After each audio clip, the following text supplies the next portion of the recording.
Bom, e aí, Thales e Trindade, aquela questão da FUVEST sobre o volume da caixa. Vamos começar aí, né? Vamos esperar o Thales liberar a questão pra gente conseguir ler esse enunciado aí, né? Vocês estão muito pedintes, hein, velho? Tá aqui, pronto. Obrigado, valeu, viu? Demorou. Vira uma folha de papel, lados 20 e 16, retangular. E a gente vai remover um quadrado do lado X de cada um dos cantos da folha. E aí faz a dobra para construir a caixa. Quem já não fez caixinha assim, né? Em forma de paralelepípedo reto retângulo de altura X, as linhas tracejadas indicam onde as aulas foram feitas. Está aí o desenho, ele quer no item A que expresse o volume da caixa em função de X. Legal. Rob, você que tem mais experiência com isso. Se o cara tem essa dificuldade de enxergar isso na hora da prova, tem alguma sugestão para ele? Olha, eu sempre falo que, no último caso, desde que caiu aquela questão sobre a dobra da folha retangular, você lembra que ele perguntava o tamanho da dobra? Teve aluno que falou assim para mim, pô, professor, eu não conseguia desenhar o negócio. Eu falei, meu, a sua prova não era retangular? Por que você não dobrou a prova? E ficaram me olhando com aquela cara, porra, é mesmo, né? Eu, na pior das hipóteses, eu pegaria assim um cantinho da folha para tentar dobrar, para tentar visualizar o que está acontecendo. Eu já falei uma vez para os alunos isso aí também, porque a galera fica nessas, né, e esquece que a prova, que o papel que você tem na mão serve para esses recursos também. Aí fala assim, mas aqui tem que recortar e dobrar, vai ficar tudo zoneado. Assim, bom, se isso te incomoda, de repente você levanta a mão, fala que você precisa ir no banheiro, tem que se virar com o que você tem ali na mão. Vai no banheiro, não sei o quê, faz a dobradura ali mesmo. Tentar relembrar também, né, que, claro, além dele conseguir fazer essa construção através desse desenho aí, é lembrar que quando a gente fala de paralelepípedo reto retângulo, imagina já imediatamente uma caixa, né? Uma caixa de sapato ali, bonitinho.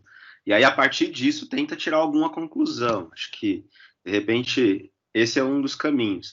Acho que a dificuldade aí, na verdade, é qual que é a ideia que ele vai ter quando ele vai tirar esses 4 cubinhos, né? Que figura que ele vai ter a partir disso, né? Isso que é uma coisa interessante aí.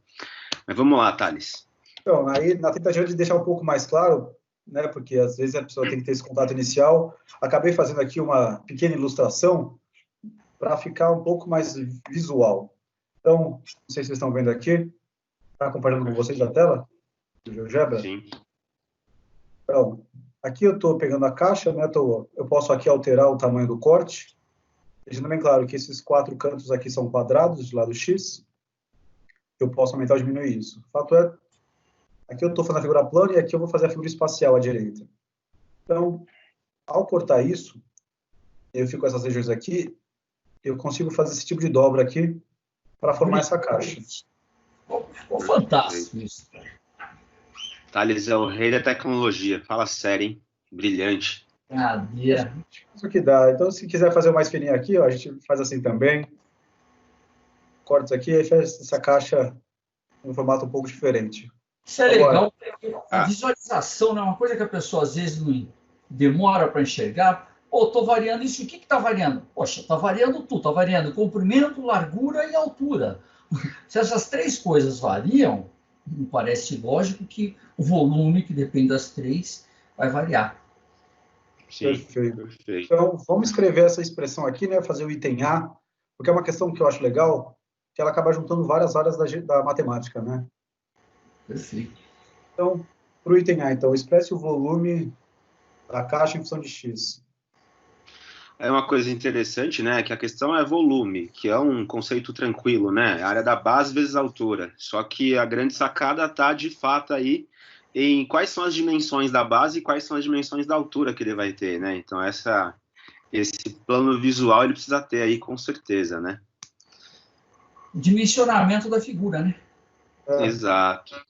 Então, bom, se esses 2 pedaços aqui medem X, acho que é tranquilo de perceber que esse pedaço aqui do miolo,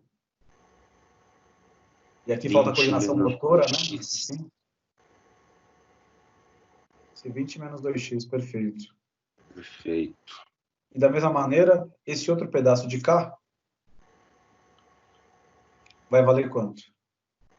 16 menos 2x. Vai tirar os 2 pedacinhos também. Sensacional. Então, vamos lá. O volume. E aí tem que se ligar na altura ali, né? Porque você dobrou ali um quadradinho de lado X, né? Então, essa altura aí vai ser X, né? Então, Esse também. pedacinho aqui encaixa com esse aqui, eles vão para a terceira dimensão, né? Sim, perfeito. Então, o volume disso vai ficar igual a 20 menos 2x vezes 16 menos 2x Vezes X. x. Lindo.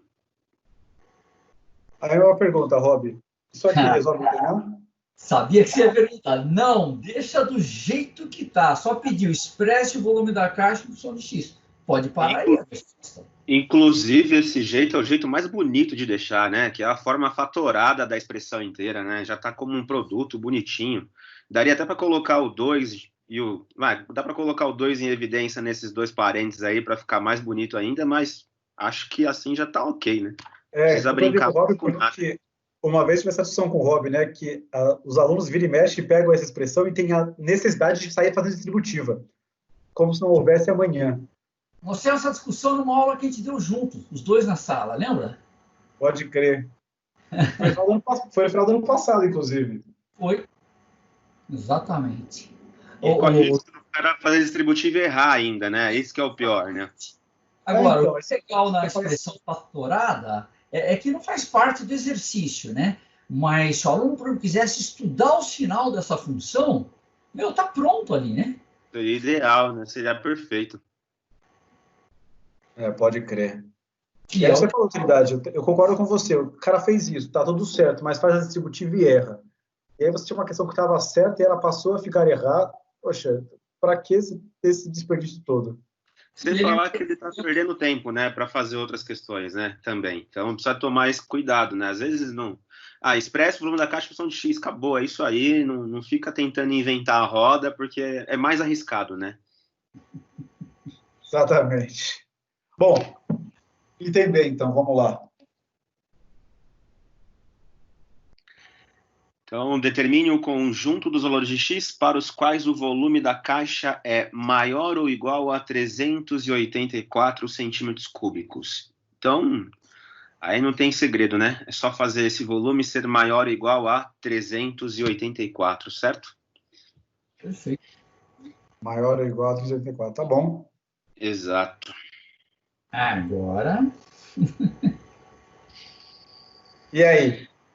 Agora a gente não vai ter o que fazer, não tem como fugir mais disso, né? Vai ter que aplicar a distributiva e desenvolver Vai isso. ter que aplicar a distributiva, não tem jeito. E aí o aluno vai se perguntar agora neste momento, poxa, mas eu já não podia ter feito isso no item A? Uma coisa é uma coisa, outra coisa é outra coisa, né? No item A é para expressar, não é para você escrever na forma desenvolvida.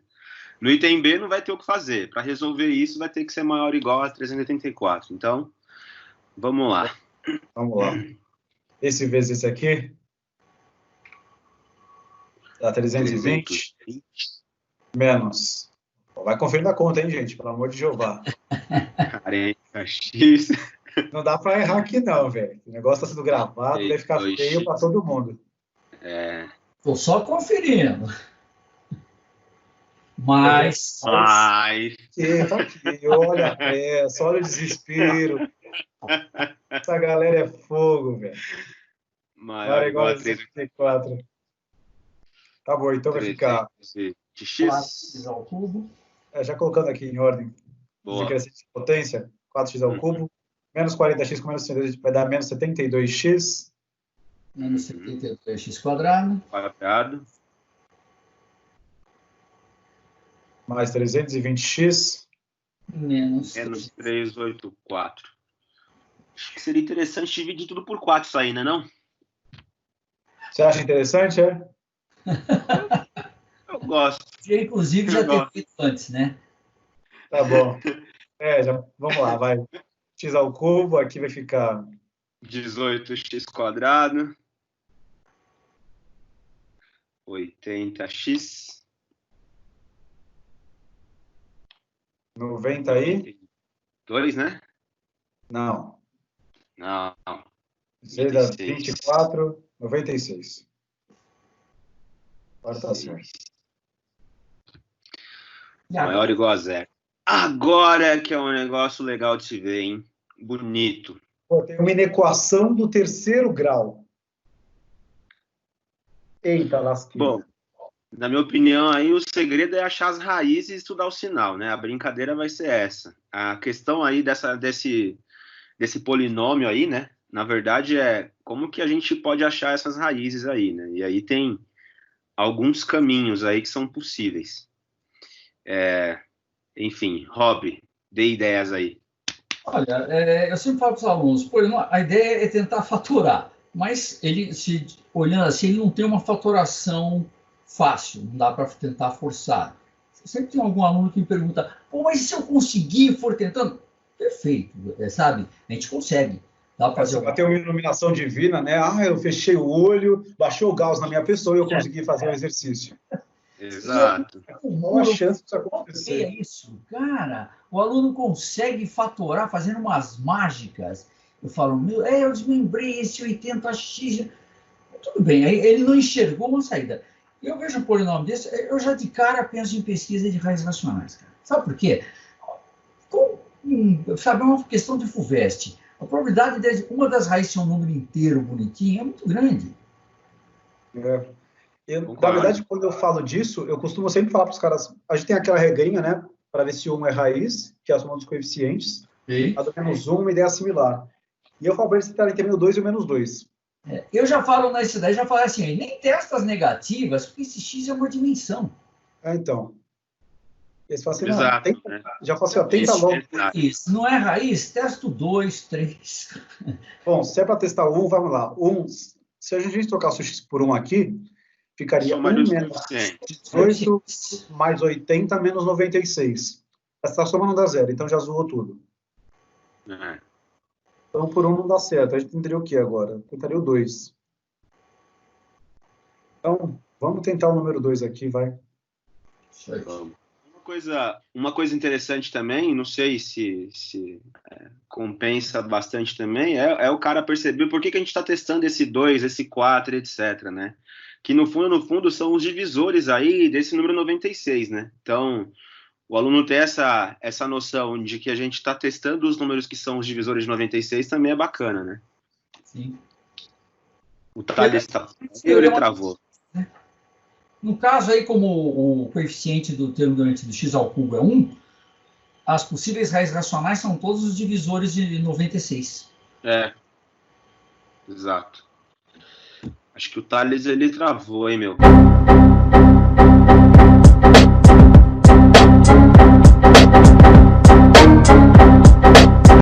Ué?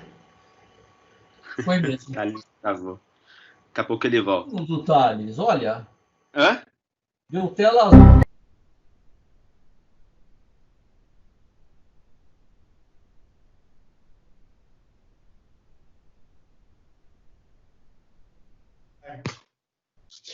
Ai. Bom, depois de problemas técnicos, onde até um gato apareceu. Tivemos uma invasão felina por aqui. A gente pode voltar para o exercício. É isso aí. As contas, a tecnologia tem dessas, né? Exato. A nossa grande missão aí, na verdade, é encontrar as raízes desse polinômio aí, né? E um caminho bacana é fazer o teorema das raízes racionais, que enunciando de um jeito mais fácil, como o coeficiente do x ao cubo ali é 1, né? Então, na verdade, são os divisores de 96, né? 2, 4, e aí, claro, é interessante a gente pensar nos valores que são positivos, já que a gente está falando da dimensão da caixa, né? Então, a ideia é tentar fazer já de cara, né? O Rob aconselha muito isso. Fala aí, Rob, o que você aconselha aí? Sempre de testar as raízes direto no Bioruffine, eu acho muito rápido. E eu acho que o aluno saber fazer um Bioruffine é tão básico e fundamental quanto saber fazer um Bhaskara, sabe? É muito rápido.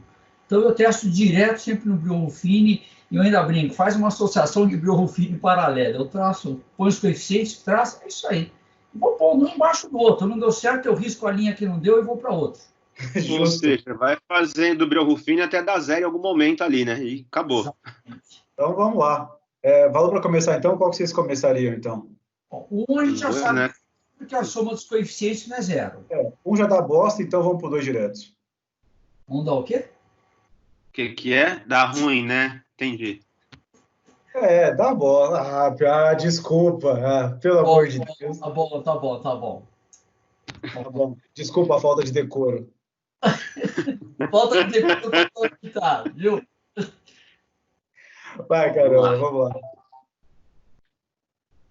Então aqui vai ficar 1, vai ficar 1 vezes 2, 2, menos 18, menos 16. menos 32 com 80 vai dar 48. vai dar 96. Já deu certo já. Nossa, nem sofremos tanto. E já tem o de segundo grau. Pois bem. Aí é lembrar que esses coeficientes aí, né? Quando você faz o Bro-Ruffini, a ideia, na verdade, é baixar o grau da equação, né? Principalmente. Então, agora você tem uma equação do segundo grau aí, com os coeficientes 1, menos 16 e 48. Então, x quadrado menos 16x, mas soma 16, produto 48. Isso. Se a soma é 16 e o produto é 48, quer dizer que os valores vão ser quais? 4 e 12. X igual a 4 e x igual a 12. Bom, então a gente achou as três raízes. Uma discussão bastante interessante aí se você está inseguro em fazer por soma em produto essa equação do segundo grau aí, faz o Bhaskara, não tem o que fugir, né? Na boa. É que estava em cima ainda daquilo que eu falei, sabendo que provavelmente devem ser raízes bonitinhas e inteiras, porque estamos numa questão de FUVEST, arrisquei, sempre arrisco. Não custa nada. Sim. Então a gente, no final das contas, a gente sabe que o coeficiente dominante era 1, né, desde o princípio, e as raízes, então, são 2, 4 e 12. A gente pode voltar no exercício e escrever essa equação de outra maneira, né?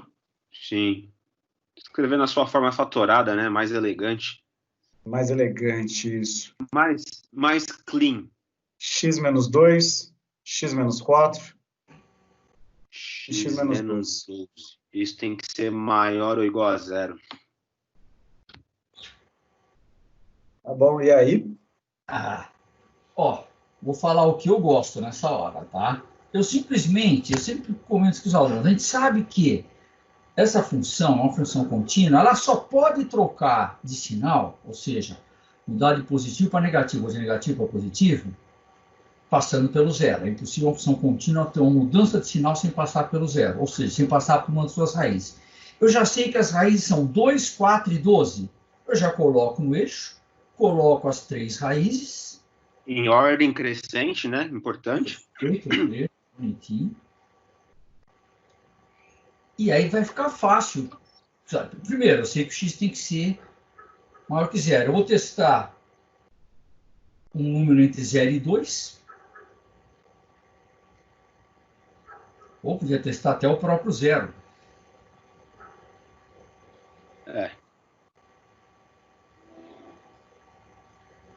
Tá bom. Coloquei as raízes aqui na reta real. Uma coisa que eu brinco bastante com os alunos aí nesse sentido, né, é pensar assim, como o gráfico desse polinômio, esse polinômio só tem raízes simples, né, nenhuma raiz tem multiplicidade par aí, então eu gosto de destacar que o gráfico ele sempre vai intersectar o eixo x trocando o sinal de um lado positivo para o lado negativo, ponto. Isso é o que vai acontecer nesse gráfico. E aí eu falo, né, escolhe um valor muito menor do que 2, por exemplo, 1, e testa e vê o sinal. E o que vai acontecer? Esse gráfico ele tende a, toda vez que passar pela raiz, trocar o sinal. E aí a gente ir alternando o sinal depois que você descobriu um deles. Claro que é interessante, de repente, achar em cada um desses intervalos um valor e colocar lá para ver o sinal só para ter convicção e certeza. Mas o legal da matemática é esses padrões, né? Que vai acontecer de fato, né? É demonstrável isso. Não, enfim. Eu concordo contigo. Quando eu falo disso em sala de aula, eu falo, essas raízes 2, 4 e 12 apareceram uma quantidade ímpar de vezes. E se a raiz aparecer uma quantidade ímpar de vezes, quando eu passo por essa raiz, isso não tem que inverter. Se aparecer o número par de vezes, isso não permaneceria o mesmo. Perfeito.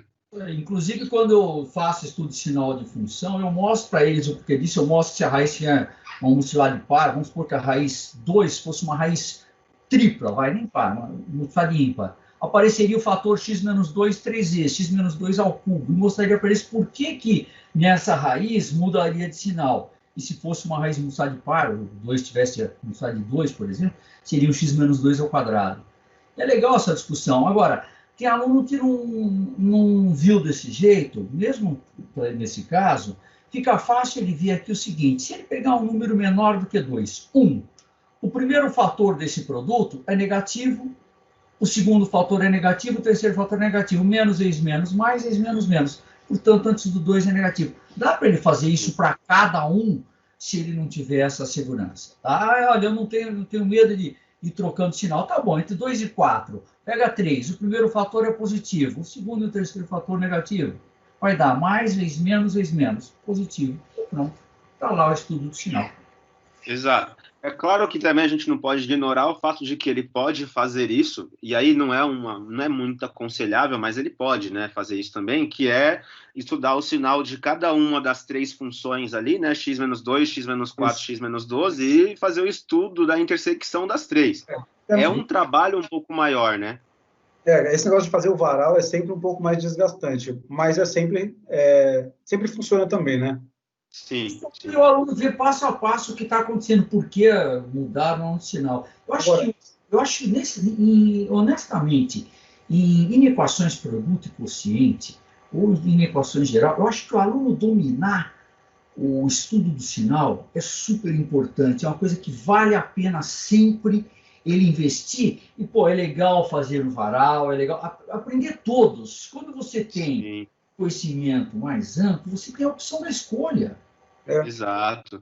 E principalmente entender o porquê que, por exemplo, quando que não vai alternar o sinal, né? Ter essas concepções, né? Quando não tem raiz, ou quando a raiz é dupla, quando a raiz é imaginária. Então, ter essa noção também, né? Quando que isso não acontece, né? Nossa, essa daqui é uma inequação quociente, e agora? No final das contas, aquilo que você falou, Rob, tem alguém que falou isso, não lembro agora, se foi Einstein, enfim, dizia uma coisa do tipo, né?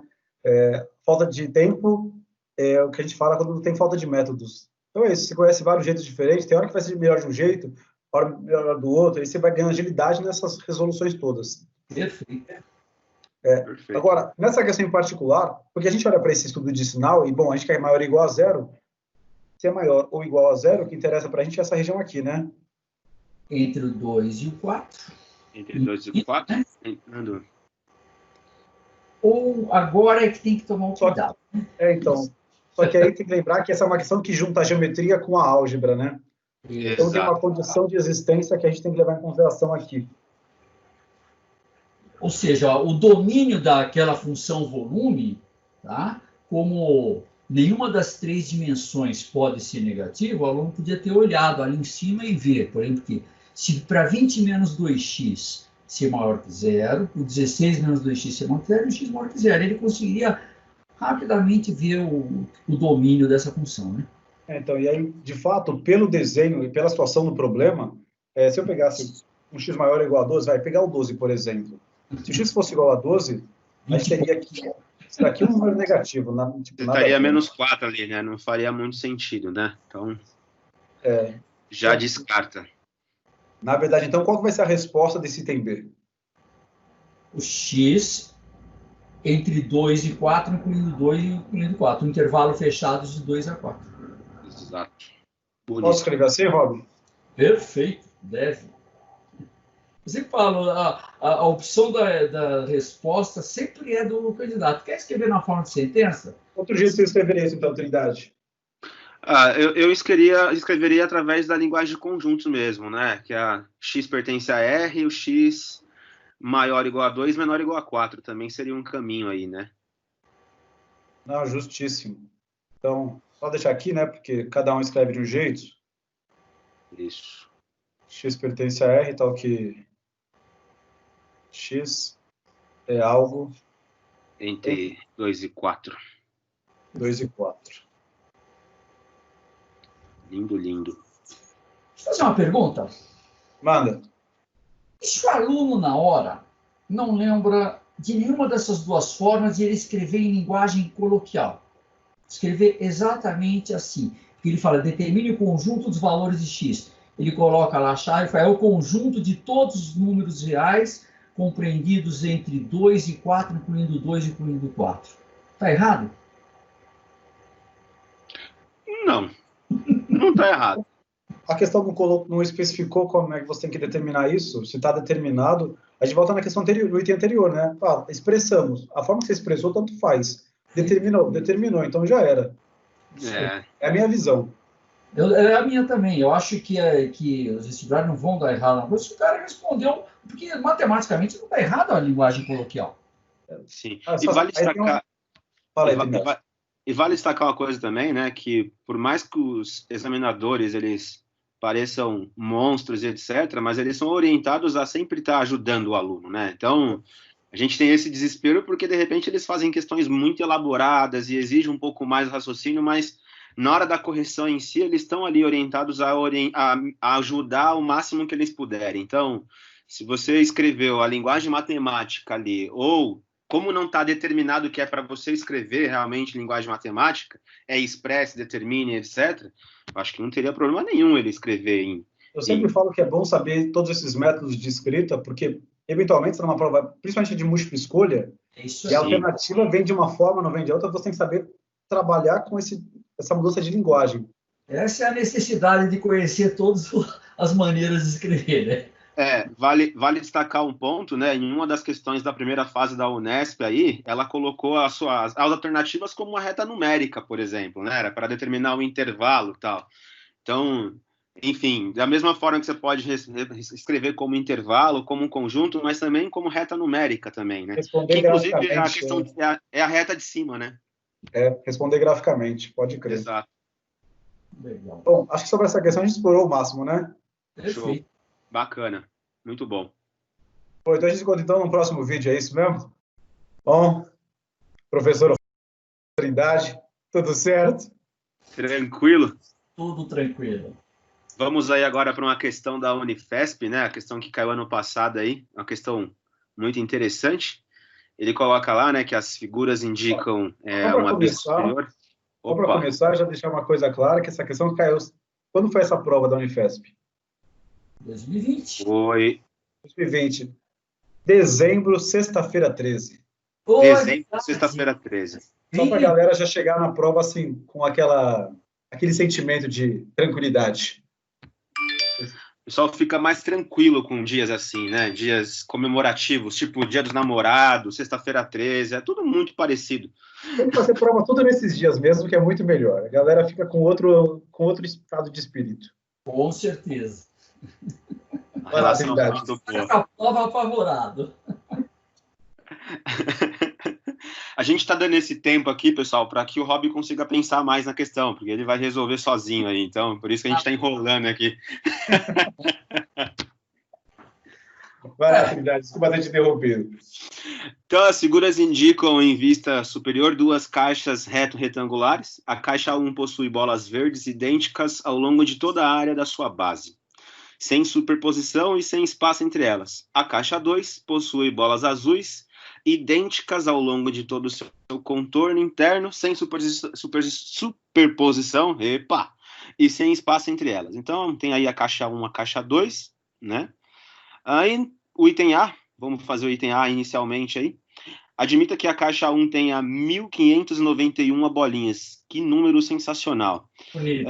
X colunas de bolas verdes e Y linhas de bolas verdes. Sabendo que a diferença entre X e Y nessa ordem é igual a 6, calcule o valor de X e Y aí, né? E aí, Thales? Bom, já que você encaminharia a brincadeira? Bom, a questão fala que são 1.591 bolas verdes. E aí, como é que você conta isso? Se eu tenho X colunas de bolas verdes e Y linhas, eu sei que esse produto tem que dar 1.591, não é isso? É isso aí. Perfeito. Já escrevi isso aí, né? Melhor, né? Vamos escrever, né? Coloca ali, ó. Item A, pá. Item A, pá. Tá bom. Isso. Item A, pá. X vezes Y igual a 1.591. Lindo. E a outra informação, né? Porque tem um problema nisso, que a gente só tem aqui uma equação com duas variáveis, né? Precisa de mais uma equação. Então... E a outra equação a gente já tem ali do enunciado mesmo, né? Sabendo que a diferença entre X e Y nessa ordem, então é X menos Y, né? Igual a 6. Lindo, lindo.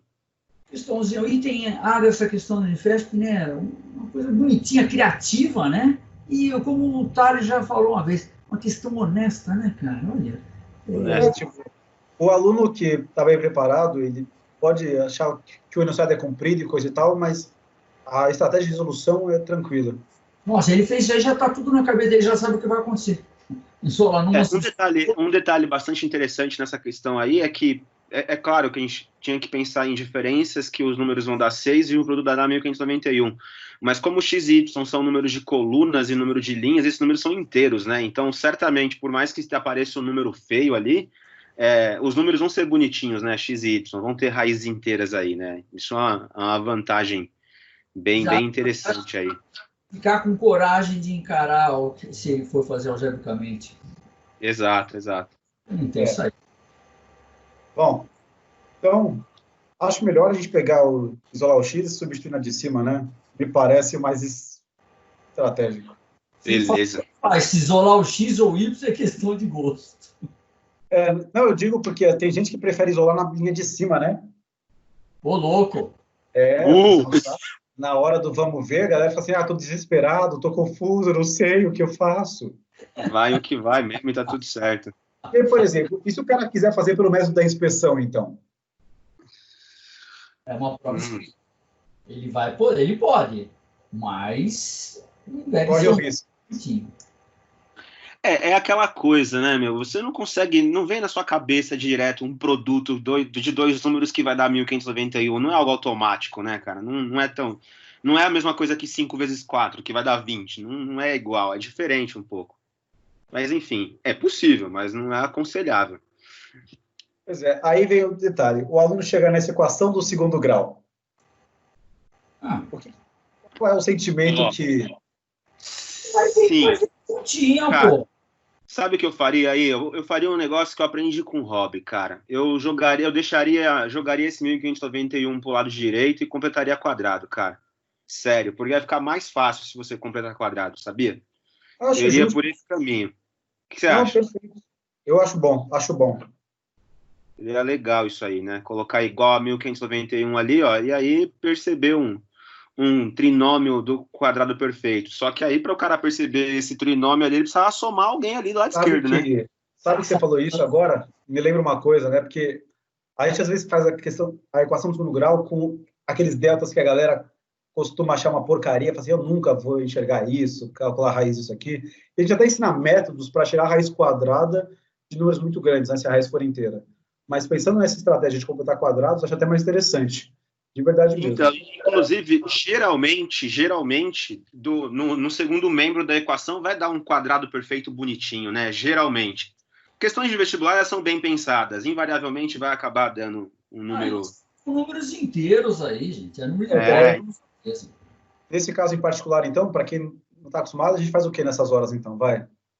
Somar um 9 aí do lado dos dois lados? E por que 9? Para formar o trinômio perfeito. Quadrado primeiro, 2 vezes primeiro pelo segundo. Se 2 vezes primeiro pelo segundo é 6y, o segundo é 3. Porque a gente queria fazer isso aqui, né? Era y mais alguma coisa ao quadrado, né? E aí é o que você falou. Y mais 3 ao quadrado. Excelente. Coisa linda, né, meu? Isso aqui é igual a quanto? 1600. Olha. Então, y mais 3... Fica lindo, não fica? Nossa, mais sensacional. 3, então, Isso aqui é mais ou menos, né? A rigor sai mais ou menos. Mais ou menos 40, né? Como a gente não pode ter um número negativo aí, então a gente só pode ter o 40, né? Perfeito. 40 é maior que 0, né? Então, das contas, y mais 3 é igual a 40, o que significa? 37. Aí. Esse y é 37. Aí a gente sabe que o x é 37 mais 6, então... X é 43, é isso não? É isso aí. Coisa linda, meu. E aí já foi o item A. Ok, né? Depois daí, então, de combinar quadrados, acho que ficou show de bola. Claro. Aí, lembrando, né, cara, de novo, isso é um caminho, e eu, na verdade, insisto bastante nisso, né, quando a gente está falando de equação do segundo grau, que, de certa forma, algumas equações do segundo grau é muito interessante que você resolva desse jeito, porque, às vezes, o delta que você vai resolver da equação do segundo grau dá um delta feio, que, meu, você vai ter que ficar pesquisando raiz, aí é chato, ali é muito mais interessante completar quadrado.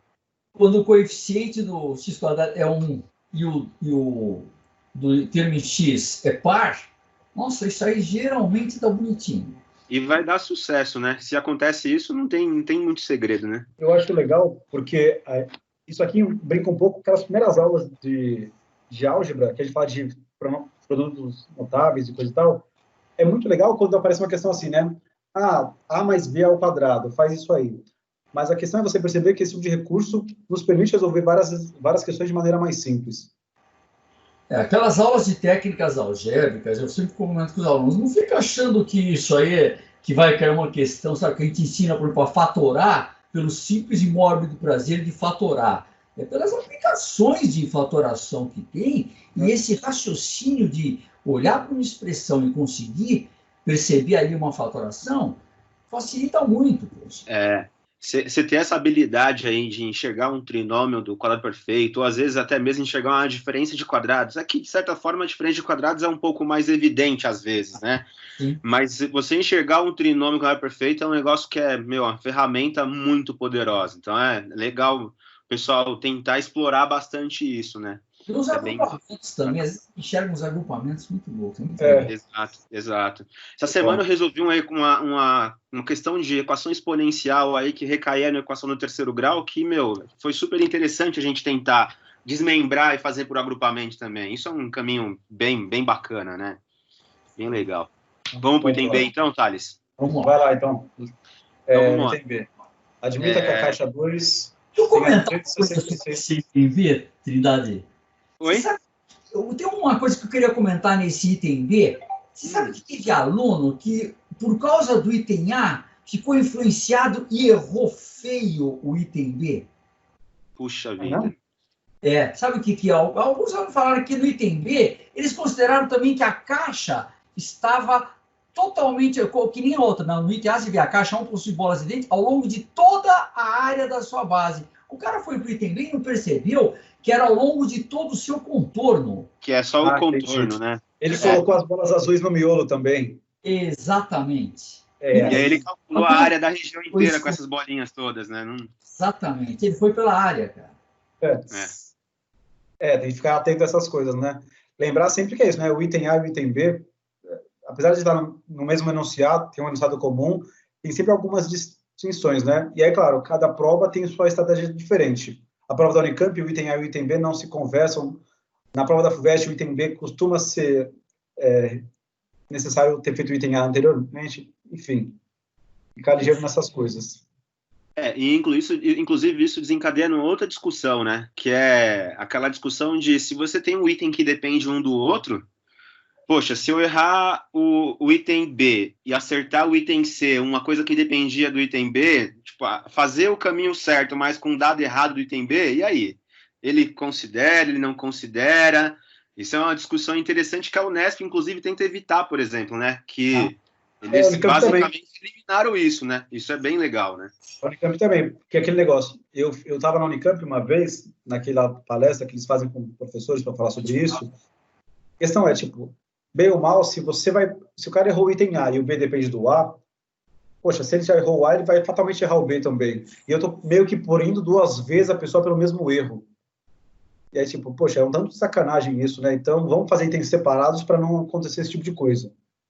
Que é o ideal, né? No fundo, né? Acho que é o ideal, né? Eu acho que é o mais honesto, com o aluno. Porque é o que está falando, você está penalizando o aluno 2 vezes, pelo mesmo erro. Sim. Pois é. Não tem sentido. Se você está querendo avaliar o conhecimento, você está deixando de avaliar o conhecimento dele no item B por um erro que ele cometeu no item A. Concordo. É verdade. Bom, vamos lá, né? Admita que a caixa 2 tenha 266 bolas azuis e que haja um cubo inscrito em uma dessas bolas. Calcule a medida da aresta desse cubo, sabendo que a base da caixa é um retângulo de 2 por 3.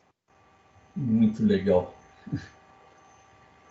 Tá bom, então vamos lá. Como é que a gente começa isso daí? Vamos lá, Robin. Olha, se o que está me interessando é a aresta do cubo, que vai estar inscrito nessa bola, No meu caso, eu ia pensar que o cubo inscrito na bola, a diagonal dele é o diâmetro dessa bola. Perfeito. Então, tentar determinar o diâmetro dessas bolinhas. Tá? Porque se eu sei o diâmetro da bolinha, eu sei a diagonal do cubo. Tendo a diagonal do cubo, eu acho a aresta. Então vamos partir então do diâmetro da bolinha. Eu partiria disso. Às vezes o aluno fala assim, pô, eu não sei às vezes por onde começar. Você fala, olha, é por isso que é importante avaliar tudo. O que ele quer? Ele quer que você determine a aresta do cubo inscrito numa dessas bolinhas, inscrito numa esfera. Já visualiza o cubo inscrito na esfera. Poxa, está aqui a esfera, o cubo está lá dentro. Eu sei que o diâmetro da esfera vai ser a diagonal do cubo. Então, eu já relaciono, pô, eu tenho aqui a esfera, se eu achar o diâmetro dela, morreu a aresta do cubo. Eu concordo. Eu acho bacana, acho justo. Para a esfera vai ter que fazer isso, né? Tem que passar por todos os vértices. Perfeito. Então é isso aí. E aí tá bom. Se a gente vai partir do diâmetro, então, como é que a gente faz para começar uma questão que nessa? Vamos chamar de diâmetro de D. Quantas bolas vão ter nisso aí, então? Essa é a parte legal, né? Se cada bolinha tem um diâmetro D, o número de bolas vai ser esses 3 metros dividido pelo diâmetro. Isso. Então, isso nessa extensão aqui, né? Perfeito. Na extensão aqui, esquerda, direita, a gente vai ter, se são 3 metros, e cada bolinha tem diâmetro D. Então vai ser D, vou ter N vezes D igual a 3. Igual que o D é o 3 dividido pelo número de bolas. Então, 3 dividido por D é a quantidade de bolinhas aqui, certo? Certo. Isso acontece embaixo e em cima, né? Então, 2 vezes 2, né? Mais. Cuidado, né? Então, mas vamos lá, né? Mais 2 vezes 2 sobre D, mas aí a gente tem que ter um detalhe importante aí para falar para o aluno, né? Que é bastante interessante, porque tem bolinhas aí, nesse caso, sendo contadas mais de uma vez aí, né? A gente contou essas daqui na primeira leva, né? Isso. Junto com essas daqui. Então, isso foi aquele 2 vezes 3D. Perfeito. E aí depois a gente contou essas daqui. Da ponta daqui com essas da ponta daqui. E a gente percebe que as bolinhas dos cantos, né? Foram contadas 2 vezes. Isso. Então, tem que subtrair 4 bolinhas ali, né? Subtrai 4. Isso aí tem que dar os 266. 266. Tá bom, então vamos lá. Aqui vai dar 6 sobre D mais 4 sobre D. 10 sobre D igual a 270. D igual a 27. O D é 1,27 avos. 27 avos, né? 1 sobre 27. Está em que unidade isso aqui? Metros. Perfeito. Tá bom, achamos o valor do D. E agora, de novo, aquela estratégia que o Robert tinha falado logo no começo, né? Que a pergunta é sobre a aresta. Então, vamos lá. O diâmetro é igual à diagonal do cubo. E se o diâmetro é igual a... Qual é a diagonal do cubo mesmo? É a aresta vezes raiz de 3. Perfeito. Isso quer dizer, então, que 1 sobre 27 é igual a A sobre raiz de 3. Eu posso, então, falar que o A vai ser o quê? Pergunta. Posso deixar a resposta assim? Pode. Sucesso. 1 dividido por 27, raiz de 3, assim? Não tem que racionalizar, não? Não. Eu acho bonito, assim. Não sei porque quem fala que racionalizado é mais bonito. Eu não entendo isso. Mas, assim, para mim tá lindo já. Eu sempre ponho essa questão para os alunos, eu pergunto para eles, tem que racionalizar? E é curioso que a grande maioria fala, é obrigatório racionalizar. Eu falo, por quê? E é curioso que mas a grande maioria não tem noção de onde vem a história da racionalização. O cara aprendeu que na prova dele era assim, ó, se não racionalizar eu vou dar errado. Então, a pessoa vê isso e já sai racionalizando, sem pensar duas vezes. E aí eu me valho da minha idade e falo, Eita. mas é verdade, sabe por quê, Thales? Olha só. Mas a gente sabe que você é jovem há mais tempo que a gente, Rob. Mas olha que curioso, as calculadoras científicas, quando eu falo para os alunos, calculadoras, hoje em dia, você dividir por um número racional, por raiz de 3, o seu celular faz essa conta? Faz. Não falo não, falo, acho que faz. A calculadora do celular tem um modo científico. Tá? E qualquer calculadorazinha hoje tem o cálculo da raiz de 3 e você faz isso com uma precisão muito boa. Aí eu falo para eles, agora, desde quando existe calculadora científica? Eles falam por quê? Eu falo, porque o grande problema é o seguinte, como raiz de 3 não é um número irracional, quando você divide, isso vocês vão ter que acreditar em mim, senão eu teria que discutir aqui teoria de erro, tudo isso, quando você divide um número exato por um número irracional, o erro é muito grande é muito maior do que você pegando um número exato e multiplicando por um irracional. Então, você, num cálculo estrutural, você poderia estar cometendo, você teria uma imprecisão maior, uma incerteza maior. Tá? Então, por isso que se racionalizar, para diminuir essa incerteza e você ter um cálculo mais exato. Agora, isso, a partir do instante que surgiram as calculadoras científicas, deixou de ser necessário, porque a calculadora científica trabalhava com 8, 10 casos depois da vírgula, que dá essa precisão. E foi exatamente no meu primeiro ano de faculdade que saiu a primeira calculadora científica, a Texas Instrumental e a HP 25, que tinha incríveis 49 passos de programação. Você podia fazer um programinha desde que ele tivesse 49 passos de programação. Não dava para fazer grande coisa. Mas foi assim o primórdio, saiu naquele ano. Todos os politécnicos adoravam andar com a HP 25. Então, se você tivesse entrado na Poli um ano antes, sua vida seria outra. Olha, eu ia ter que usar a régua de cálculo. Nossa. Aí sim, hein? Olha, quanta experiência, hein? Quanta história, hein? Inclusive, é curioso, porque no ângulo existia uma aula extra de régua de cálculo, quem dava era o professor Arruda. Legal. Ele ensinava os alunos a usarem régua de cálculo para chegar no primeiro ano de faculdade e saber usar, porque ninguém ensinava isso na faculdade. Você comprava aquela fábrica, ela vinha com as instruções, mas, poxa, não é um negócio simples, era uma régua de cálculo para engenheiro, naquela que tinha 2 réguas móveis, eu ainda tenho. Nossa. Não sei mais exato, teria que parar para pensar. Total raiz, hein? Total. É por isso que é muito importante lá, nesses momentos, a gente conseguir fazer pelo menos um trinômio claro perfeito, né? Porque aí você não precisa fazer essas contas malucas. Imagina ter que fazer na régua de cálculo números que são absurdamente malucos ali. Enfim. Isso aqui, então, respondeu os 2 itens já, né? Já respondemos. Perfeito. Sim. Só uma perfeito. coisa, porque, para falar... eu estava falando dessa prova, né, com os alunos no cursinho, enquanto a gente não estava nesse período de quarentena, e aí eles me falaram sobre o gabarito que a própria Unifesp divulgou. E eu pedi para alguns deles, eles me mandaram algumas questões. E aí eu queria mostrar para vocês o critério da Unifesp. Oba, boa, perfeito. Muito legal, excelente. Então, deixa eu abrir aqui. Então, ó. Legal. É muito legal quando o vestibular ele faz esse tipo de coisa, né? Isso eu sinto falta. Eles colocam a solução, o que era esperado, a questão mais errada, é muito legal isso. Sim, a Unicamp ela faz bastante isso, né?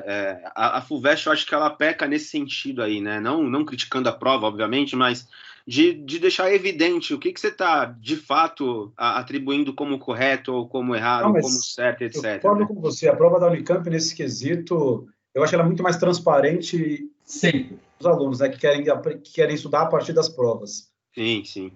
Então, a Unifesp soltou isso aqui, né? Começa assim já. A observação para cada parte da questão A e B foi atribuída a pontuação 0, 1 ou 2. Posteriormente, no processamento das notas, as pontuações foram convertidas para a escala previsamente digital. E nessa questão que a gente fez agora...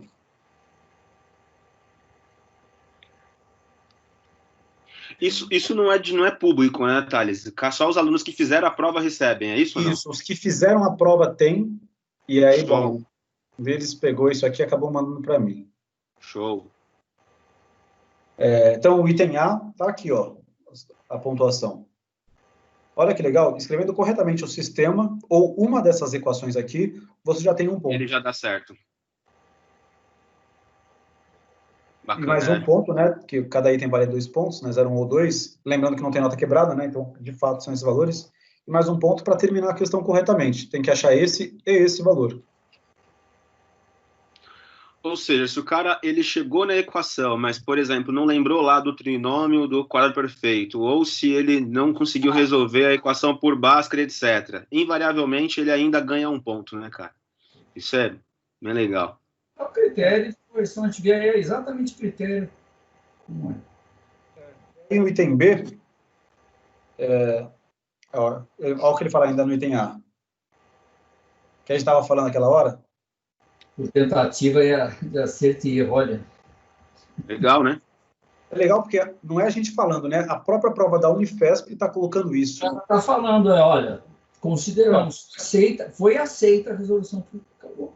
Bom, se testou e deu certo, sucesso. E aí vem a outra parte que eu ia falar do item A, que é essa observação final.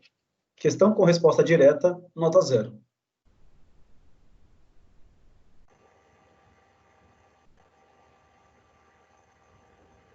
O que eles entendem por resposta direta? O cara colocar lá 43 e 37 e tchau, né? Sem explicar, exatamente. sem justificar nada, né? Isso é importante. A pessoa às vezes tem um problema que a pessoa faz no rascunho e na folha de resposta, às vezes coloca só a resposta.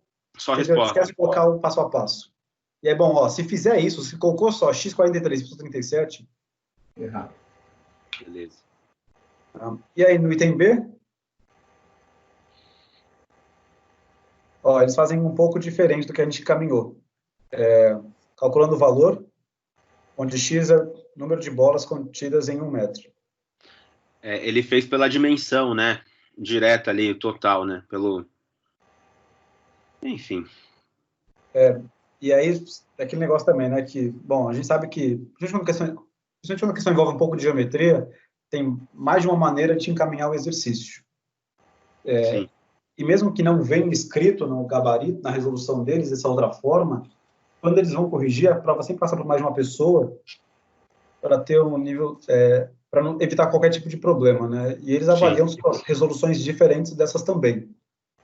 Mas aí já tem uma colocada para a gente que é um pouco diferente da que a gente fez aqui. Mas é isso. Legal. Aí ele racionalizou, né? Ele deixou mais tranquilo, mas tá certo também escrever. Ele falou assim, ó, calculando o valor da aresta A. 23, né? É um ponto para calcular o valor da aresta A. Se você vai escrever de um jeito ou de outro... Se você vai racionalizar ou não, indifere, né? Louco, né? Bacana. Legal. Muito boa a questão. Bom, acho que por essa questão aqui já tá bom, né? Com certeza. Perfeito. Então, demorou. Esse foi o primeiro podcast, essa nossa resenha sobre questões dissertativas de matemática. E considerações finais, professor Rob. Olha, adorei as questões, acho que a discussão foi muito boa. E eu recomendo a todos, fique em casa, se proteja e use máscara. Isso aí foi um bate-papo, uma resenha, um podcast aí, né, que a gente resolveu fazer aí para aproveitar nosso finalzinho de tarde aí, né, de um início de inverno quase já, né, já tá chegando quase no inverno já, para curtir um pouquinho de matemática numa resenha, como se fosse um bate-papo mesmo, cada um na sua casa, com a sua respectiva máscara, aquela coisa toda.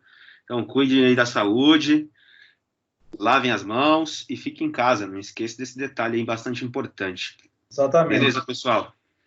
A gente fez aquele corre todo para gravar as aulas para vocês não terem que sair de casa e se colocar em situação de risco, e a gente também manter o distanciamento social mesmo quando a gente for gravar.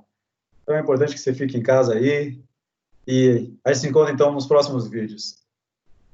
É isso aí, abraço. Fala, pessoal.